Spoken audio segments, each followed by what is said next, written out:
The Ozark Mountains in 1866 carried a silence that felt older than the trees themselves. The Civil War had ended only months before, but the land had not forgotten. Burnt homes still dotted the hillsides, graves were fresh in the churchyards, and men returned from battle carrying scars both visible and hidden. The mountains stood heavy with fog in the mornings, pressing down on the cabins tucked in the hollows and ridges, as if nature itself wished to keep secrets buried. It was here, among twisting trails and thick woods, that the Boyle cabin stood, a structure that seemed plain to any traveler. Still, to those who lived near, it already carried an unsettling weight long before the discovery that would sear its name into whispers for generations. The cabin sat low in a clearing, logs darkened by smoke and time, with a roof patched unevenly with moss. There was no fence, only a dirt path where footsteps had worn the earth thin. Chickens pecked lazily at the soil, and a mule tethered near the porch lifted its head whenever strangers passed. On the surface, it appeared no different from a dozen others scattered in the Ozarks, where families struggled to hold on to the little they had after years of war and hunger. Yet the air around it always seemed colder. Neighbors spoke of strange cries at night, though they could never agree whether it was the wind, an injured animal, or something else. Children avoided the path that ran by the Boyle place. They said the trees bent strangely there, leaning as if listening. The Boyles themselves were known but not understood. The patriarch, a man whose name carried a weight of pride and fear, was said to have fought with the Confederates. Some claimed he had deserted before the war's end, others that he came home carrying blood that was not only from battle. He was tall, broad, and silent, with a stare that pressed too long. His wife was quieter still, moving through life with the weariness of someone who no longer had the strength to hope for change. Their children, thin and watchful, were rarely seen beyond the porch. They kept to themselves, but isolation was not uncommon in the mountains, where the war had taught families to mind their own business or risk the sharp edge of revenge. But there were moments, subtle and small, that disturbed even the most hardened mountain folk. The father's temper flared without warning. A mule was beaten nearly to death for stumbling on a root. A neighbor who came to trade cornmeal returned with a bruise he would not explain. The mother's eyes, when they met another's across the church pew, seemed to beg for words she never spoke. And the children, when they laughed, rare as it was, always looked over their shoulders as though even joy was forbidden in the Boyle home. Life in the Ozarks after the war was hard for everyone. Crops failed from a lack of hands to tend them, and food was never enough. Men turned to trapping or moonshining, and women mended clothes until they could no longer hold stitches. Hunger sharpened every word, and grief hung in every cabin where a son or brother never returned from the battlefield. But in the Boyle household, the hardships seemed to twist into something darker. Where others leaned on each other, the Boyles withdrew. Where neighbors offered help, the offer was rejected with suspicion. It was as though the cabin itself grew walls not just of wood, but of secrecy, thick and impenetrable. There were stories, too, whispers told around fires, carried by women at the riverbank.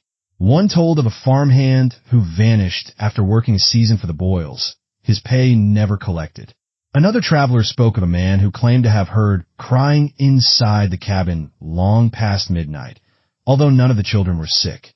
These tales were dismissed by some, but even skeptics admitted unease when passing by the Boyle place after sundown.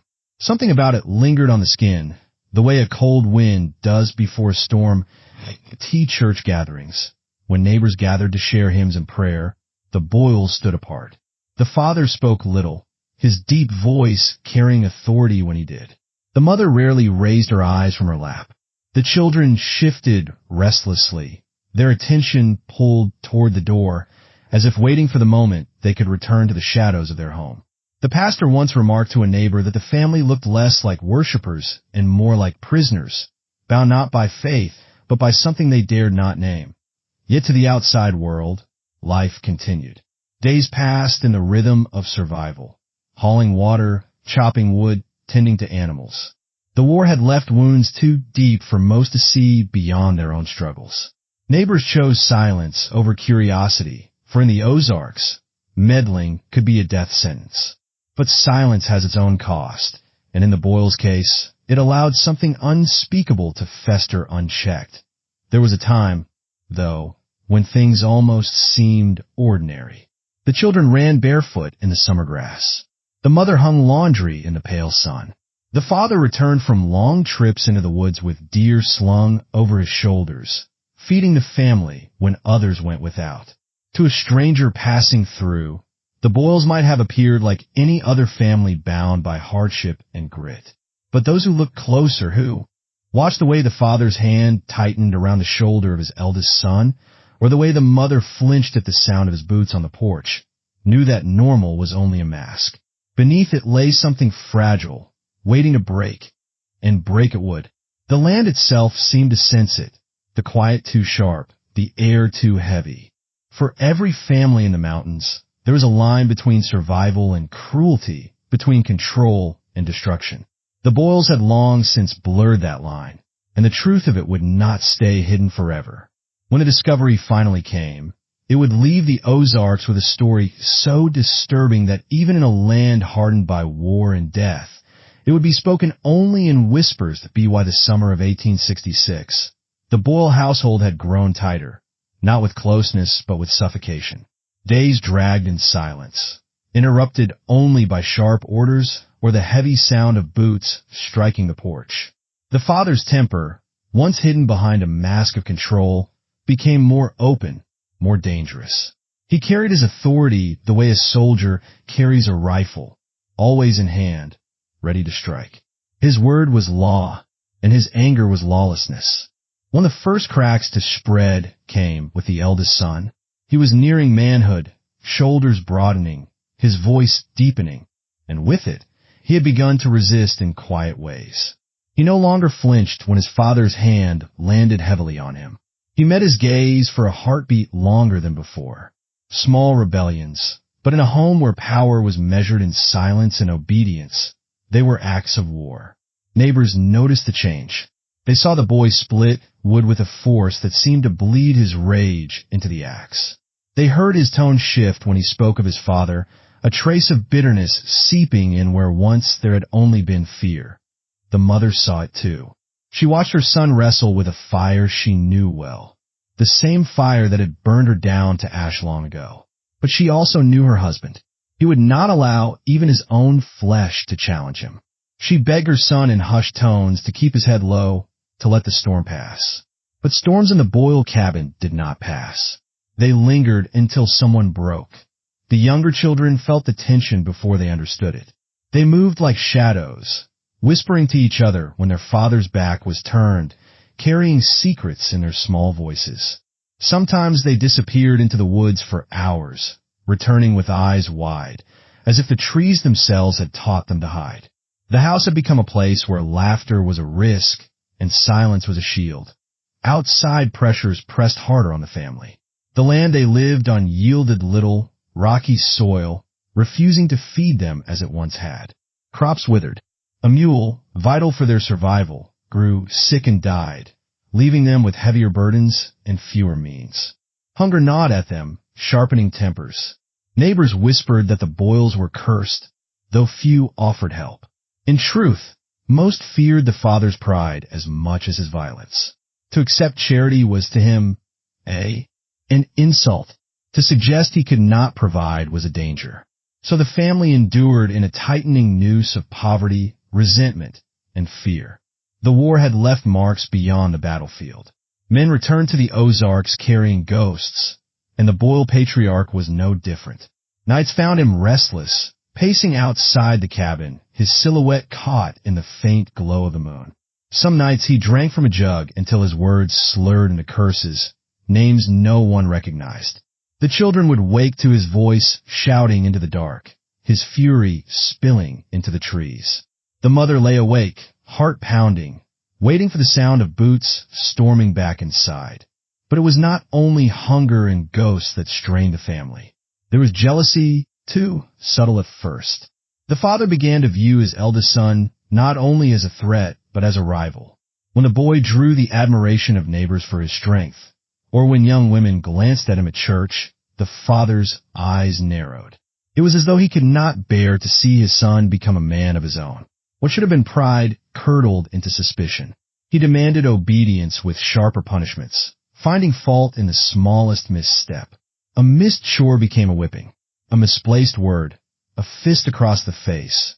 The mother, trapped between her husband and her son, carried a guilt she could not name. She had once loved the man she married, or at least the idea of him. But love had long since rotted into duty and fear. When she looked at her son, she saw the strength to escape, but also the danger of becoming the same man he despised. In moments of rare courage, she dreamed of leaving. But in 1866, a woman with children, no money, and no protection had few choices. And she knew her husband well enough to understand. He would rather see her buried than free. Subplots simmered quietly in the background. A neighbor claimed to have seen the father meeting a stranger in the woods, exchanging something in a leather pouch. Rumors spread of hidden dealings, perhaps with deserters or bandits still roaming the hills. Others said the father held grudges from the war, debts unpaid, blood not yet avenged. Whatever the truth, his absences grew longer, his returns more violent. Each trip seemed to bring a darker shadow into the cabin, as if he left with anger and returned with something worse. The mother, though silent, carried secrets of her own. There were whispers she had once been promised to another before the war, a man killed in battle. Some believed she had never wanted the life she now endured, that she had been forced into it by circumstance and pressure. Whether true or not, the rumors deepened the sense of tragedy surrounding her. To the children, she was a ghost within the home, present but unreachable, her sorrow etched in the lines of her face. As the months passed, unease in the community grew. Disappearances became harder to ignore. A trapper was said to have vanished near the Boyle land. A young girl on her way to visit family was last seen walking the path near their cabin. The father dismissed such talk with a sneer, but suspicion settled on him like a stain. Neighbors avoided confrontation, yet their eyes lingered on the Boyle place with a wariness that suggested they already feared the truth. Inside the cabin, the tensions built to a fever pitch. The eldest son began challenging his father more openly. When struck, he no longer remained silent. He fought back, his voice shaking but his will unbroken. The children watched these confrontations with wide eyes, knowing each one carried the risk of ending in blood. The mother pleaded, begged them both, but her words were swallowed by the clash of wills. It was no lunge, or just fear holding the family hostage. It was pride against pride, fire against fire. The nights grew colder, the air heavy with dread. Even the youngest children began to sense that something irreversible was coming. They whispered of leaving, of running into the woods and never returning. But fear bound them, the same way it bound their mother. They were too small, too hungry, too frightened to survive on their OWNBY autumn. The Boyle cabin had become a tinderbox. Every glance, every word, carried the weight own an explosion. The father's authority was cracking, and he knew it. The son's defiance was rising, and he embraced it. The mother's silence grew louder, her sorrow more visible. And all the while, the mountains watched in their ancient quiet, holding their secrets close until the night they would finally be dragged into the open. The breaking point was coming. It could be felt in the sharpness of the father's gaze, in the trembling of the son's hands, in the hollow sound of the mother's voice. What had once been whispers in the night was now a roar beneath the surface. The Boyle cabin, a place of shadows and silence, was about to give birth to a darkness so complete it would stain the memory of the Ozarks for decades to come. The night it happened carried an unnatural stillness. The sky above the Ozarks was dark with clouds, the moon hidden, leaving the world beneath in heavy shadow. The Boyle cabin glowed faintly from within, its small fire snapping in the hearth. But there was no warmth in the air that night, only the sharp tension that had been building for months. Inside, every member of the family seemed to sense what was coming, though none spoke it aloud. The father's voice had been sharp all day, laced with a venom that had no clear target. The eldest son moved with a weight in his steps, no longer cowed, no longer willing to bend. The mother's hands shook as she worked, and even the youngest children sat in silence, their eyes darting between the two men as though watching a storm gather over their heads. It began with something small, a chore not done to the father's liking, an accusation sharp as a blade. The son stood his ground, his jaw set, his voice firm. He had learned that silence only fed the fire, so now he fought it with his own. Their words clashed, each one louder than the last, until the walls of the cabin seemed to vibrate with their anger. The mother rushed between them, pleading for peace, her voice breaking, but neither man heard her.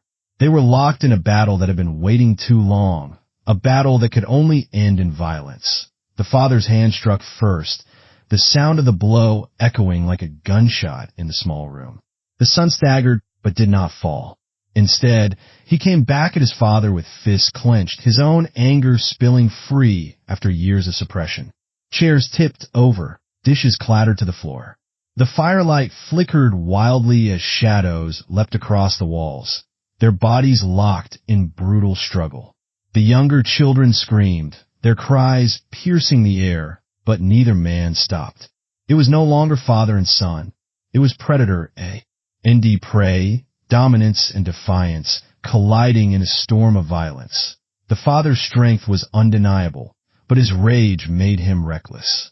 The son, younger and quicker, fought with desperation, every blow fueled by years of bruises and silence. The mother tried to pull them apart, her voice hoarse with screams, but she was thrown aside, her frail body hitting the floor with a thud. Blood ran from the boy's lip, sweat drenched the father's brow, and the air was thick with the stench of smoke, fear, and fury. Then came the moment that could not be undone. The father reached for the rifle propped against the wall, his hand closing around the barrel with a grip that promised finality. The son's eyes widened, a flash of both fear and resolve breaking across his face. He lunged, his hands desperate, fighting not only for his life but for every life in that cabin.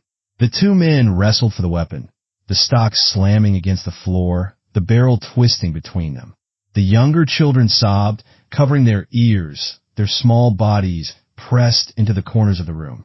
The mother crawled toward them, pulling them close, her heart hammering as she watched her son and husband locked in a deadly struggle. The gun fired.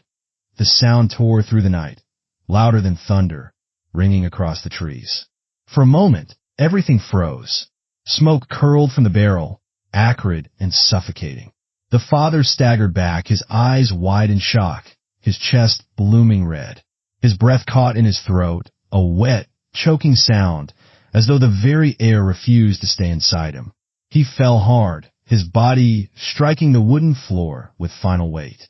Silence followed, broken only by the ragged sobs of the children and the gasping breath of the mother. The son stood frozen, the rifle still in his hands. His chest heaved, his face pale, his eyes fixed on the man lying before him. He had fought for survival, yet the reality of what he had done struck him like a blow. His father, cruel, feared, hated, was dead. The man who had cast a shadow over his life lay still, his power gone in an instant. Relief and horror tangled inside him, twisting his gut until he thought he might collapse. The mother rose slowly, her body trembling. Her face was streaked with tears, her eyes locked on her husband's lifeless form. There was no scream, no denial, only a hollow silence that spoke of years of pain finally reaching their end. She placed a hand on her son's arm, her voice low and broken as she whispered that it was over. But even as she said it, she knew it was not. The younger children clung to her skirts, their sobs muffled, their innocence shattered. They had seen the unthinkable, and their cries carried not only fear but a kind of understanding, that nothing would ever be the same. The son dropped the rifle as though it burned him, his hands shaking, his chest heaving. He stepped back, unable to look at what he had done, his mind racing with images of his father's face in those final moments. Panic came swiftly. The son's breath turned to gasps, his voice stumbling as he insisted it had been an accident. that he had not meant for the gun to fire. The mother tried to calm him, her own fear pushing through her grief. She knew what the world would say. A son killing his father was not something the community would forgive, no matter the truth of what life in the Boyle cabin had been. Whispers would turn to condemnation. Justice would not ask for explanations. Together, they moved quickly, clumsily, trying to decide what to do. The rifle was hidden, the body covered with a blanket, the floor wiped clean, though blood still seeped wet. When the cracks of the wood, the mother's hands shook so badly she could barely hold the cloth. The son stared at his hands, flexing them as though he could shake the memory of the struggle from his skin.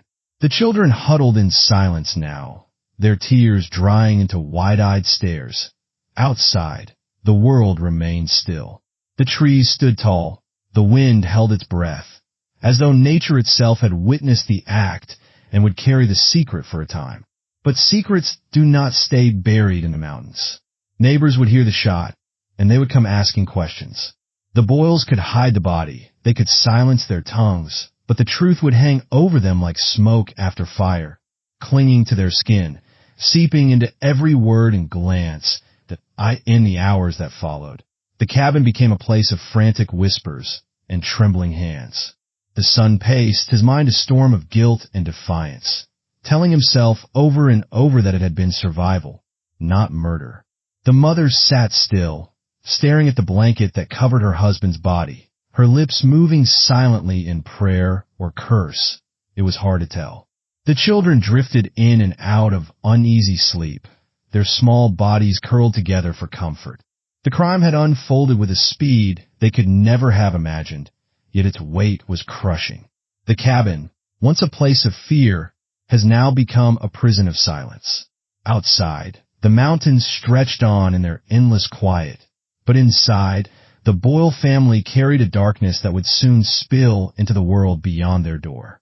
The night after the shot was fired stretched into an endless silence. The body remained in the cabin, hidden under a coarse blanket, but its presence was a weight no one could escape. The son sat in a corner, his knees pulled close, staring at his blood-stained hands as though they no longer belonged to him. He whispered to himself, sometimes words, sometimes nothing more than a broken breath. The mother moved about the room in a daze, her motions stiff, as if her body carried out chores her mind could no longer hold.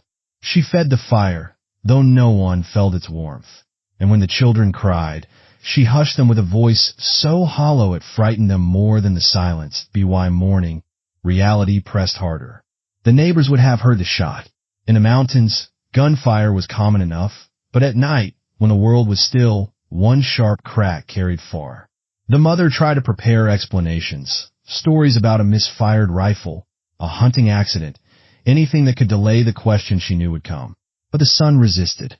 He muttered that they should tell the truth, that people needed to know what kind of man his father had been. Each time he spoke it, his voice faltered, because deep down he knew the truth would not save him. In 1866, the law was not kind to patricide. No matter the circumstances, guilt settled differently on each of them. For the son, it came in waves. First defiance, the conviction that he had done what was necessary, then crushing shame that left him breathless. He dreamed of his father's face, not as it had been in life, but as it looked in death, eyes wide, chest heaving its last breath. The mother carried a quieter burden. She had long wished for freedom from her husband's cruelty, yet now that freedom had arrived, it sickened her. She blamed herself for not leaving earlier, for not protecting her children, for allowing things to reek. At this breaking point, the younger children clung to her skirts with wide eyes, sensing her fragility, sensing too that the world they had known, even in fear, was gone. The community's first reaction was curiosity, sharpened by suspicion. Neighbors came by under the guise of sharing supplies or checking on the family, but their eyes lingered too long on the son's bruises, on the mother's trembling hands, on the way the children hid behind her. They asked about the father's absence, and the answers they received were thin and unconvincing. Rumors spread quickly along the riverbanks and through the church pews. Some said the father had run off to settle debts. Others believed he was still wandering the woods, drunk and angry. But whispers soon circled back to the son. People remembered the growing defiance, the sharpness in his tone. They began to wonder if the boy had finally done what many had only dared to imagine. The legal danger became a shadow that never left. In those mountains, law was carried more by men with rifles than by judges and courthouses.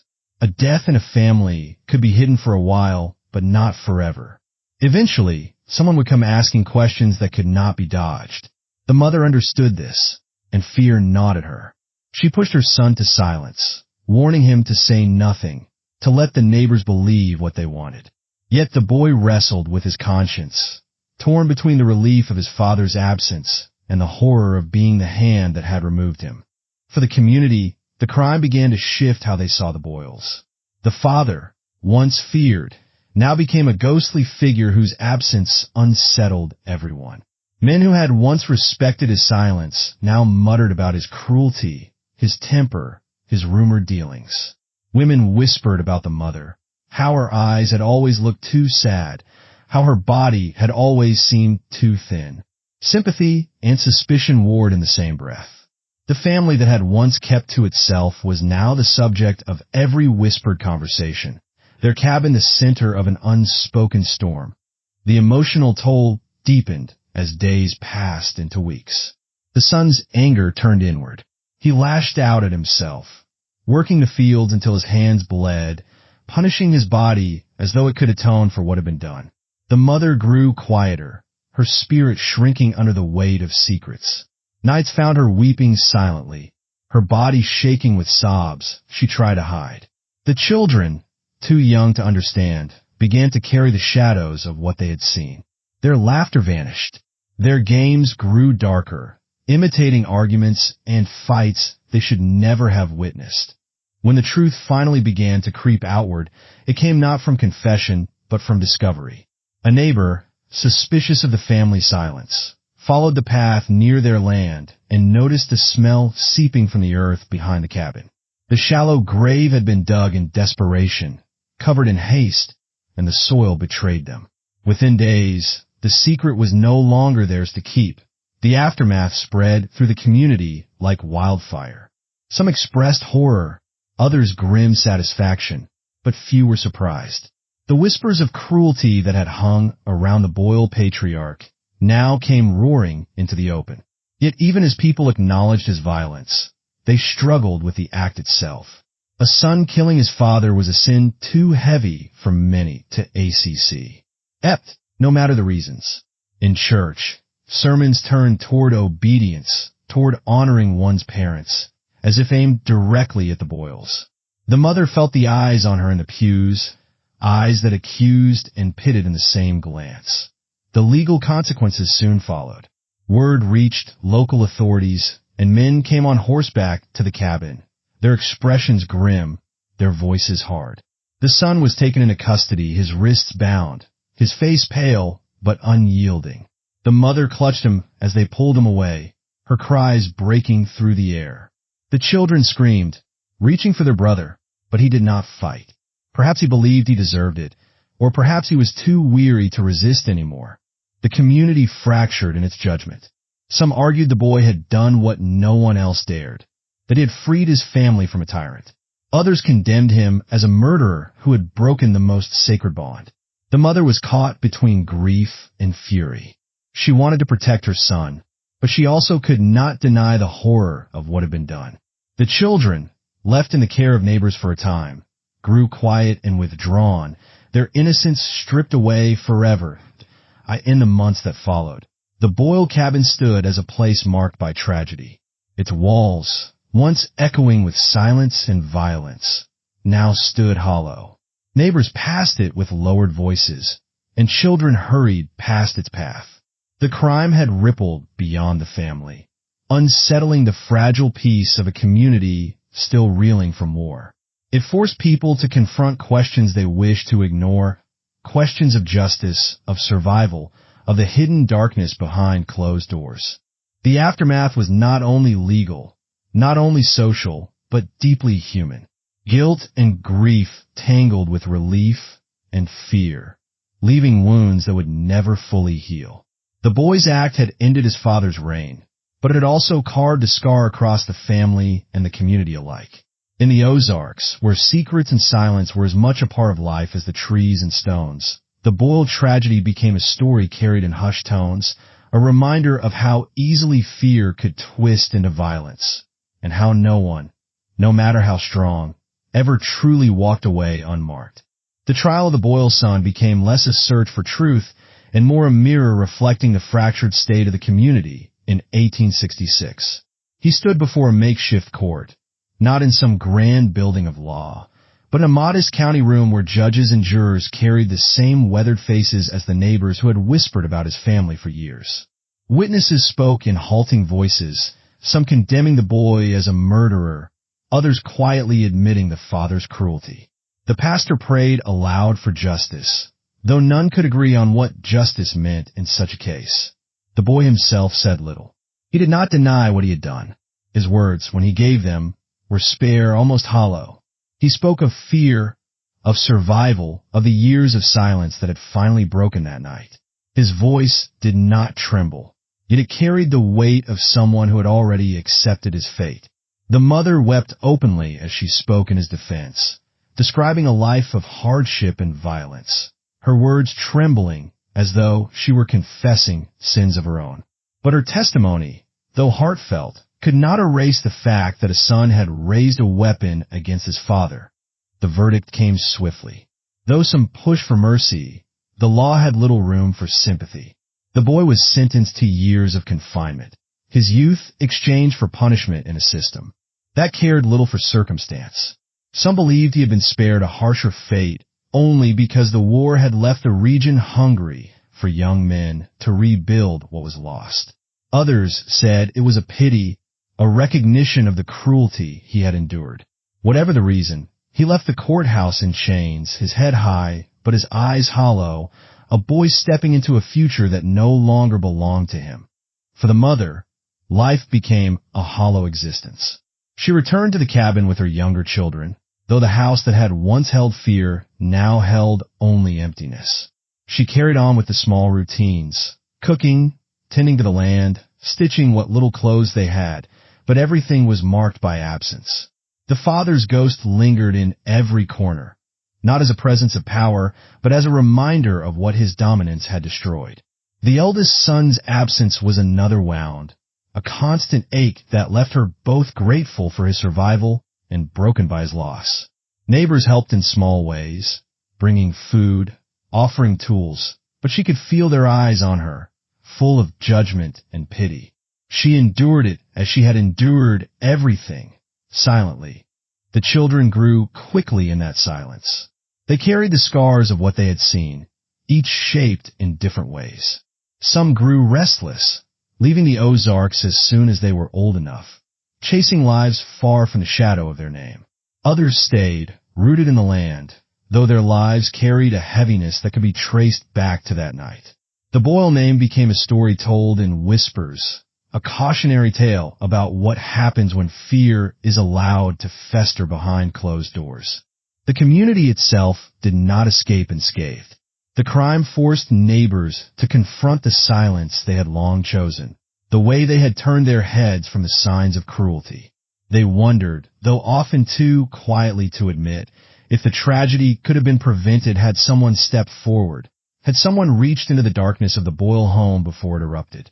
Yet in the mountains, where privacy was both a necessity and a protection, people clung to the belief that meddling brought only danger. That belief, too, bore its own cost, but on a broader scale. The story of the Boyle cabin reflected the shifting lines of morality in a society still reeling from war.